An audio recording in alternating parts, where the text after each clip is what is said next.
And also in the aftermath of these airstrikes, is World War III round the corner? Is it being shaped in Syria with the superpowers backing rival proxies? Or is this just an elaborate farce with the United States and Russia blowing hot and cold on the world stage while quietly doing their deals through hotlines? Now, the World War III fears have in fact been stoked by Moscow and Washington locking horns in Syria. Russia has backed Bashar al-Assad and has cemented its position as a credible and a genuine player in the war against the Islamic State. In contrast, the United States has tied itself up in knots, backing the Saudis, who are known to have covertly supported the Islamic State and also a range of jihadist groups.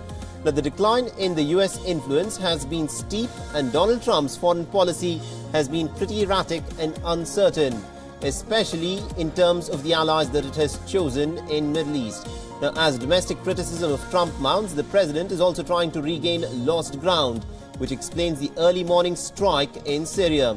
The United States has said that the strike is a one-off measure, but with Russia and Iran threatening retaliation, the doors may have in fact opened for a wider war in the region with implications for the world. Now, the other view is that this is all nothing more than a farce that's being played out.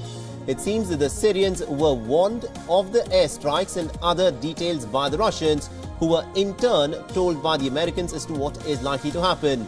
That there is a deconfliction hotline that is in fact running from the US base in Qatar to the Qaim air base in Syria, where Russian commanders sit.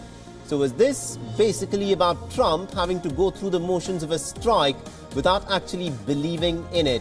He may have had to do it given the pressure at home and also the need to look strong and presidential back home in the United States. But the Russians may have had no problem in going along with the Americans, and it does not alter the ground situation in Syria, where their ally Assad is still the dominant figure. Now, the jihadist groups are now bottled up in the Idlib province, where they will be picked off one by one.